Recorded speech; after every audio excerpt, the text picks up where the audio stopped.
Hello everyone, welcome to Travel Explore Celebrate Live by Veena World. I'm Neil and I am as always with Sunila. So maybe if you're seeing it on YouTube, you'll probably see me in this jacket because I am in Finland right now and Sunila is back in India. As travels have started, we have also started moving on. And I'm actually in the land of the midnight sun. Often people say that Scandinavia is the land of the midnight sun, but I'm here in Finland. It's 6 a.m. and that was the time slot that we got to record it. So, Sunila, how you? I'm good, Neil. How are you? It's so good to see you there. And you are in the happiest country on earth. So, I'm a little jealous, but enjoy Finland. It's an amazing place. How are you I liking think it? I think happiest country and the land of lakes, right? It's like one lakh Yes. 85,000 lakes over here. So when you're just traveling by car, you just keep seeing lakes left, right, and center. So that it's been a fun trip, and we've done an episode with Sara Sarah. Juneja, Yes. who heads Visit Finland in India, and that was a long time ago. So once I'm back, we'll probably do another episode. Yeah. But I'm told that the rains are back. Yes, the rains are here. And in fact, I was in Goa last week, just 2 days back. And I think I got the rains with me because when our flight was landing, that was the time that the rains decided to come. And I was a little worried about landing properly, but everything went well, of course. And it's so beautiful. So finally, the summer heat is going away and monsoon is here. And it's just amazing how everything changes, with that first rain, and there is new hope. Everything's looking greener, nicer, fresher. So it's really amazing. It's a great time, I think. So, of course, even though I'm in Finland, I think it is apt that we start the monsoons in India with an episode on where to go in the monsoons. So, we did an episode last year, say about 52 weeks ago, on Mhm. the same topic. But as we have seen, more things have opened up, more things in India and around the world have come up as travel destinations. So, let's have a conversation, Sunila, on that today. And let's get started. And of course, there'll be many Finland references that might come in Mhm. because um, I'm traveling. But let's get started. What do you think is a good point to start when you're talking about just monsoon destinations that one should go to when like in India? Neil, there's so many places, and you're absolutely right. I mean, we did one last year as well, but a lot of things were not open, and I think that was more Maharashtra centric because, as usual, Maharashtra, of course, is really beautiful in the monsoon. So everything in Maharashtra, the forts, everything turns green, and it's a great time. But yes, you have to be a little careful when you're trekking out there because things can get slippery. But for me, like my memory of the monsoons, there have been a few places, when I've visited, and it stayed with me forever, and I cannot forget, and I would love to go back there. So I'm going to start off, Neil, with one of my most favorite places to go, and that is Coorg. And I really think we should start off there because the memory for me is, yes, of course, you can stay in a coffee plantation in Coorg, so that itself is an attraction. But I remember stopping the car again and again because we are, driving through. You're driving through, you can stop the car, go around trekking, walking, and the clouds have descended. You are in the coffee plantations. Even if it's not the monsoon, that place is really green and pretty. And then with the clouds, just floating down, it's amazing. And you are in the coffee world. So a nice hot cup of coffee with the monsoons, I think there's no better combination. So for me, Coorg always tops the list. And there's so many great places to stay there as well. A lot of homestays, a lot of luxury properties.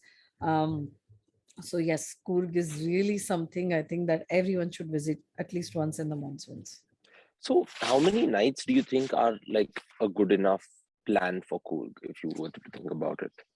Neil, I would say at least 3 nights because it's quite a big fair distance from Bangalore. So by the time you get there, any shorter, you're not doing justice to the destination. And I mean, come on, a holiday is all about having fun, relaxing a little bit too, right? You're not just taking things off the list. So I would say minimum of 3, 4 would be really nice if you have the time, but at least 3 nights would be an amazing holiday. And is there any other destination that you recommend, like combining in with? Because if you're traveling so much, often the thing is that okay, I'll spend 3 nights in Coorg, but what else can I do around it? Actually, you can combine it with Kerala as well. So you can come in from Kannur and do it with Wayanad too, or you can do it with Bangalore. Bangalore Coorg also works. Uti Coorg also works. So again, it depends on how many days you have in hand, and then you can kind of plan that. You can even do it with Bekal. So Bekal in Karnataka, which is sorry, Kerala, is another great place to go, and even in the monsoons, because Bekal is a little north. So in Kerala, and you can actually drive through from Bekal. You won't find so many crowds. And actually, Neil, that is one thing I love traveling in the monsoons, because the crowds are a little less as compared to the summers. The schools have started, the kids are back in school. So it's typically a great time to be out there with your friends. You can take short breaks from work, and it's just amazing. So if you think of Coorg, I would really use it with Bekal. So for a great holiday, so you get the beach as well. Bekal itself has its own beauty. It's a little bit untouched as compared to the rest of the places in Kerala, but Coorg and Bekal make a great combination. But here, I'd like to ask you one question that, with the monsoons, and if it's heavy monsoons, any holiday is not fun, right? Yeah. So, like, are these areas prone to heavy monsoon rains, or is it just like great weather? So, of course, that is unpredictable, but yeah, there can be heavy monsoons as well. But I think now we kind of know if there's a storm that's coming up. And even if it's raining, these places are still good. So, with Coorg being high in the hills, you can have the rains coming in at any time. But from what I've seen, the showers don't last. It's not like Mumbai, where for 3 days you are stuck at home and you can't move out. So there will be showers that come in and go, and it just cools the place a little bit more. Yes, some parts of Kerala can have really incessant rains where you can't step out. But then I think that's a good point you're making. And I would say choose a hotel, choose a property that you really enjoy, because a lot of times when you're really looking for a holiday, you don't even end up leaving the hotel, do you? So even if it's raining and you have your pool, like a lot of places, Neil, in Kerala have their own pool attached to the room. So if you have even something like that, or if you're living, if you're staying in Kumarakam or Alippi by the backwaters, you don't even need to go anywhere, because the hotel itself is everything that you would want in your holiday. And then if you choose the hotel properly, you really won't mind if you're not able to step out, because the food is amazing, everything's amazing. So you can have a great time whether you're going out or not. And typically, these are not places that you would go looking for monuments for sightseeing. This is more Mhm. about enjoying a holiday. So it's about walking, it's about trekking, it's about a little bit of adventure, soft adventure, boating, or doing other things which you can easily do even within the property. So if you choose a resort which has spread out lawns, which has pools, which has a lot of indoor things to do, activities to do, it's okay even if it's raining, I guess. I guess while you were talking about this, right, one place I imagined could be good for the monsoons could also be Pondicherry, right? What do you think of Pondicherry? Because if you're talking about the south of India, let's talk about Pondicherry also. What do you think?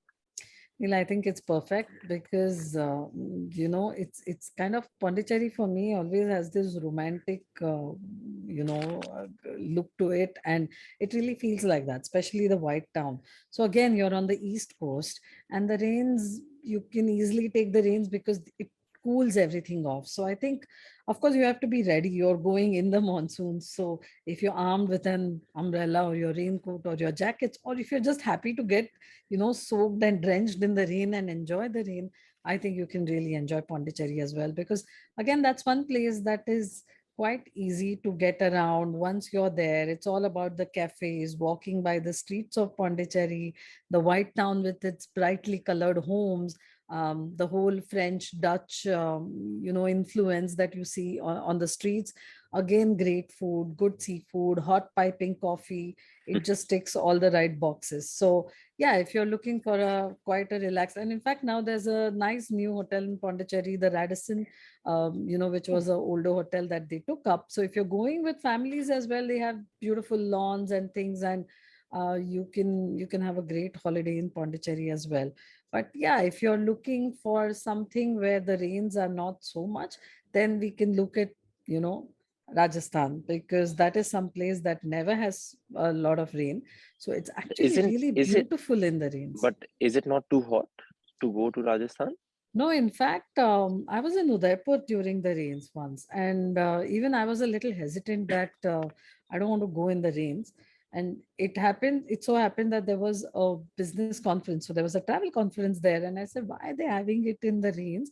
But it actually worked out really well because it was just 1 or 2 days, and then we stepped out and took longer.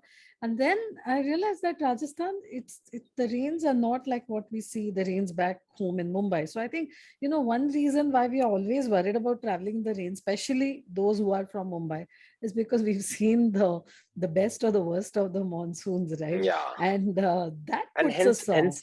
hence my question, right? Like, hence my question that you don't want to go to a resort and just be stuck inside the room without having to do anything. So if you're looking into Udaipur, let's come back to this. Where should one stay? Of course, there are many new properties also that have come up in Udaipur, right?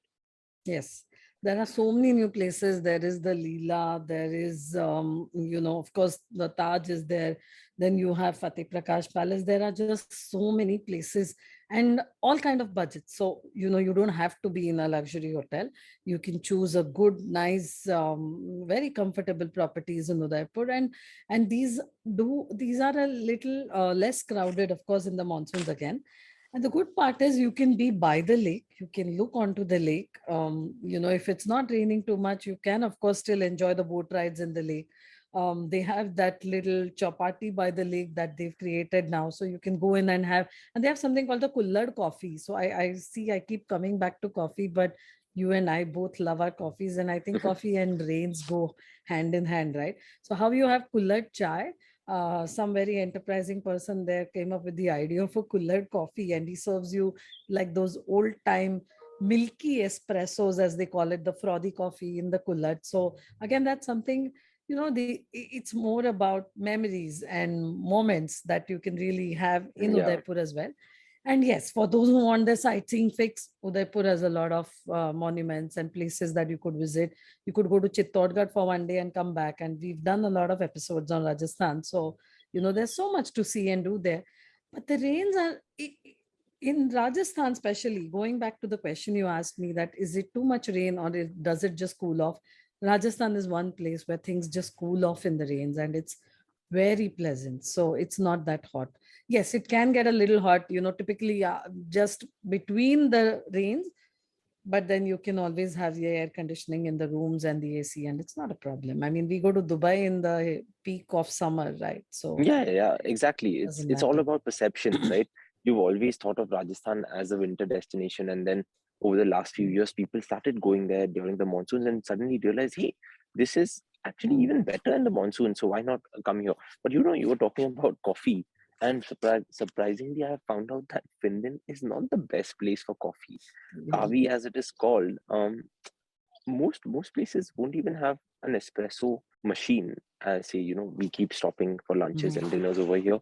They just have this massive cup in which they give you like a massive americano, but probably not the best. But another place that it's good for is Fiskars. So if you see my bag right now, there are like scissors and knives. So Fiskars is that brand Ah, which makes great scissors, right? And we actually went to Fiskars village, and I picked up a few knives and also some stainless steel like kitchen utensils. Of course, we are deviating from Rajasthan. We oh, went to wow. But like I didn't know that Fiskars came from Finland. So that's something I learned today. Wow. I didn't realize it was a Finnish brand. But then Finland always has its surprises. Actually, speaking of surprises, one place that has always surprised me, but I mean, which is really nice in the rains, is to go by the beach to the ever popular Goa. I mean, I was in Goa last week and it started raining. And of course, the rains came in and it's still so beautiful in the rains. And of course, you get good deals in the rains as well. So there's nothing like you can't be on the beach in the rains. but don't you think places would be shut? Because at least the shacks are shut, right? So that again is a surprise that not all shacks are shut. And I went in there looking for, we were doing a recce tour, as we call it, for a few of our corporate tours where they specifically wanted a few dinners in these shacks or by the beach. And when we went around looking, a lot of them have now built, they've kind of built semi-permanent structures, and they cover it with like plastic, so or glass, so you can still enjoy the shacks, you can still be on the beach. The only thing missing would be the open air chairs that or cabanas that they would Yeah. put out right on the beach. But like one of the most famous and popular places, Tomatoes, which is in Kandolim, which is also in Morjim, or there was one more place in South Goa called the Southern Deck, and he showed us how they now have these half semi-permanent structures. So they have a platform, just like how they set up tents. When you go Hmm. trekking, like they have a platform Yep. there, and then they have the infrastructure, so they can put up. It's half covered, so you still get the Hmm. rains, you still have your beach, and you can still have your beach shack and walk on the beach as well. Maybe not sit on the beach directly for a meal, but yes, the shacks are still open. And if you just Google a bit, you will know exactly which shacks are open. And yes, you can still have that Goa And holiday by the many, beach. many, many restaurants also have opened up, right? Earlier, it used to be only shacks that you could go to, but now there are so many restaurants that have opened up in Goa. It's slowly turning into, like, I'll not give it the title of the food capital of India, but something that food enthusiasts can certainly go to and have a great um, food and drink holiday, as I would call it. So, of course, moving on from, like, sorry, you were saying No, something, no, I Sunila. was saying definitely. I mean, to really give justice to all the restaurants in Goa, you'll need a week minimum, Exactly. a Easy. minimum week in Goa to really taste all the different foods. And the good part is there are some that are directly by the beach, some that are at on the cliff tops, so they give you a great view. Some that are in these absolutely beautiful green surroundings, like with canopies and stuff. So there's a lot of things in Goa. I know, like, the list that we give our Veena guests when they book a customized holiday to Goa with us. And I was going through that list, and we were refurbishing, or, like, refining that list with all of Mm. the new places. And I've just realized that that list is pretty incredible. But moving on, Surya, like, from Goa, like, of course, there's Kashmir and Leh Ladakh, and these are incredible places to go during the monsoons because, um, one, the weather is great. So, how would you put it? Like, Kashmir and Leh Ladakh both would be best, or would you say Leh Ladakh is one over Kashmir or the other way around? I wouldn't say that, Neil. I think both, because Kashmir is a all season destination. Just like we've discussed earlier too. What you do changes, but you can always do something in Kashmir. So it's always going to be popular. And in fact, with both Kashmir and more so with Leh Ladakh, this really is their summer. So you're actually Yeah. moving from spring into summer. So you have flowers blooming everywhere. It's the weather's really pleasant. So if you want to be that person who, like you're in Finland now, it's the Finnish summer, and you're still Hmm. wearing that light jacket. So if you don't want to Yeah. carry heavy woolens and go, don't want the cold, this is the best time to visit Kashmir and Leh Ladakh. Leh Ladakh, of course, traditionally the season would open only after June. So June, July, August would be a great time to be in Leh Ladakh. And Kashmir, yes, you can experience different seasons throughout the year, but you can do so much now because the days are longer, and that's what you're seeing in Finland too. I mean, the land of the midnight sun, and it's just amazing. Yeah, Sunila, I quite agree that Kashmir and Leh, it's like the season to travel over Yeah. there, and you can certainly do many places. And in the recent past, treks have become famous in Leh and the Ladakh region. What are some of your thoughts on that? Yes, Neil, definitely. I mean, earlier it was a people used to worry about normal sightseeing in Ladakh, like just reaching there and being able to see things. But I think as we are getting more innovative and as we are getting, we're getting used to traveling everywhere, we are looking at different things. And even with Veena World, in fact, we when we launched our treks and hikes division, the first trek went to Ladakh and they really enjoyed. And when I look at all those photos of our guests enjoying the Ladakh trek, it was heartening and amazing to see them go through, and they came back so happy.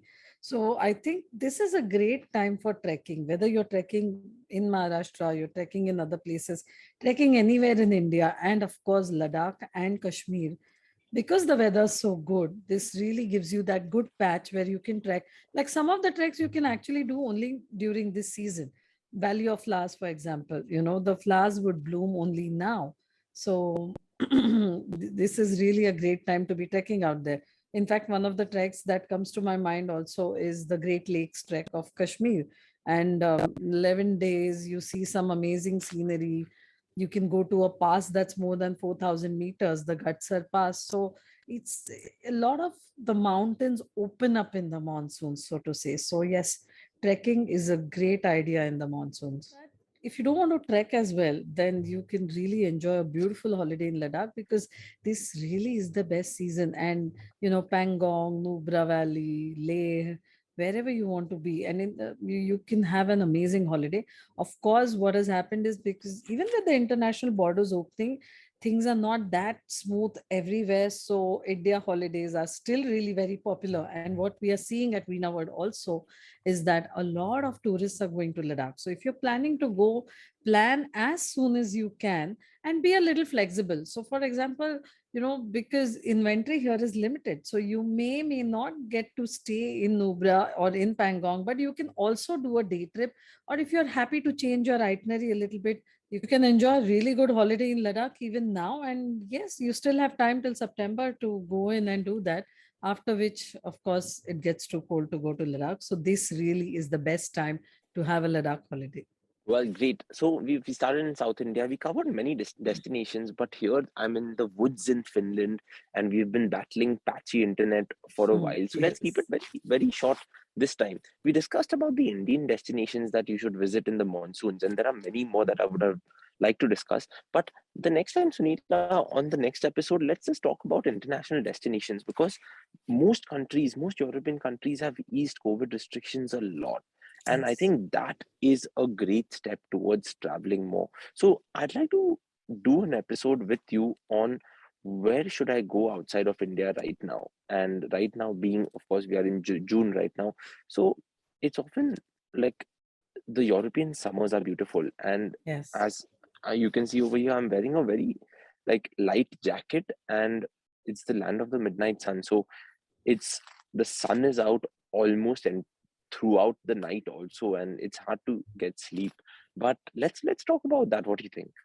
I think so, Neil. I mean, I really look forward to that, because a lot is opening up. A lot of things are, and it's changing really fast. So you can go in and start enjoying your holidays and start exploring and traveling the world. So definitely, we let's do that one next time. Awesome. Thanks a lot, Sunila. Thank you so Thank much, you, Neil. listeners and viewers. This is Neil signing off from Finland, and Sunila is back in India. On the next episode, we'll see you. We'll come up with another interesting list of international destinations. Until then, keep enjoying the monsoons in India and take care. Thank you for tuning in to Travel, Explore, Celebrate Life with Veena World. Goodbye. Bye.